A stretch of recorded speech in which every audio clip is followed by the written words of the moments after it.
బృందావనం రాఘవేంద్ర స్వామి ప్రత్యక్షంగా అవతరించిన దివ్యస్థలం మంత్రాలయం. ఈ క్షేత్రంలో ఎన్నో విశేషాలు ప్రతీతి అవేంటో తెలుసుకుందాం. రోజు రాఘవేంద్ర స్వామి మూల బృందావనానికి అభిషేకం జరుగుతూ ఉంటుంది. ఈ అభిషేక జలాలు మరుసటి రోజు ఉదయం నుంచి సాయంత్రం వరకు మఠంలో భక్తులకు తీర్థంగా ఇస్తారు. బృందావనానికి హరిమందిరంగా భావిస్తారు భక్తులు.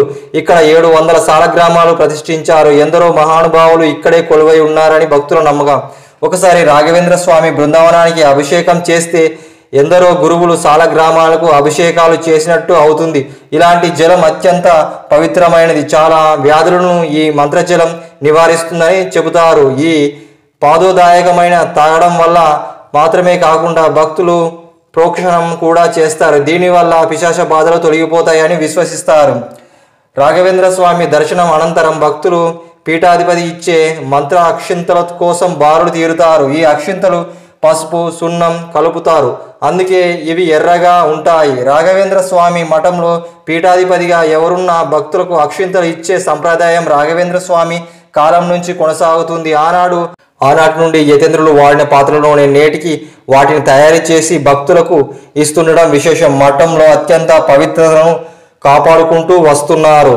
రాఘవేంద్ర స్వామి బృందావనంపై ఉంచే మాత్రిక చాలా విశిష్టమైనదిగా నమ్ముతారు. దీని విషయంలో ఒక కథ ఉంది. గురు రాఘవేంద్ర స్వామి బృందావనానికి ప్రవేశించే ముందు మంత్రాలయంలో ఉన్నప్పుడు ఒక బ్రాహ్మణుడు భక్తుడు స్వామి వద్దకు వెళ్ళి, స్వామి, నా కుమారుడు ఉపనయనానికి ధనం కావాలి అని అడిగాడు. ఆ సమయంలో స్వామివారు తుంగభద్ర నడి ఒడ్డున స్నానం కోసం ఉన్నాడు. రోజు మాత్రికలు స్నానం చేసే స్వామి తుంగభద్ర తీరంలో ఒక మట్టినే భక్తుడికి ఇచ్చారు. దానిని ఆ భక్తుడు తీసుకుని వెళ్ళి దారి తప్పి మరో గ్రామానికి చేరుకున్నాడు. అక్కడ గురు రాఘవేంద్ర స్వామి ఇచ్చిన మాత్రిక సాయంతో ఓ ధనవంతుని సంతానాన్ని హరిస్తున్న పిశాచిని ఆ భక్తుడు హరిస్తాడు.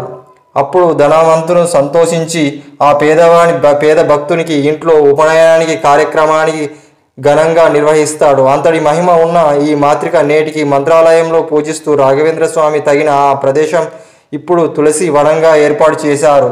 ఏటా ఆషాఢ మాసంలో గురు పౌర్ణమి రోజున స్వామివారికి ఉత్సవమూర్తిని తీసుకెళ్లి ఇక్కడ మాత్రికను ప్రత్యక్ష పూజలు చేసి ఊరేగింపు తెచ్చి స్వామి మూల విరాట్ను బృందావనంపై ఉంచుతారు.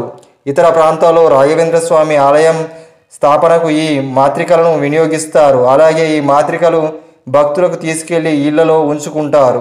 రాఘవేంద్ర స్వామి దర్శన అనంతరం వచ్చే భక్తులు ముందుగా మఠం ముందు ఉండే గ్రామ దేవత మాంచాలమ్మను దర్శించుకుంటారు. రాఘవేంద్ర స్వామి మంత్రాలయంలోని బృందావన ప్రవేశం చేయకముందు అమ్మవారిని దర్శించి, నేను ఇక్కడ కొలువై ఉంటాను, ముందుగా నీకు నైవేద్యం దర్శనం అయిన తర్వాత నా బృందావనానికి భక్తులు దర్శించుకుంటారు అని చెప్పినట్టుగా మఠ పండితులు చెబుతారు.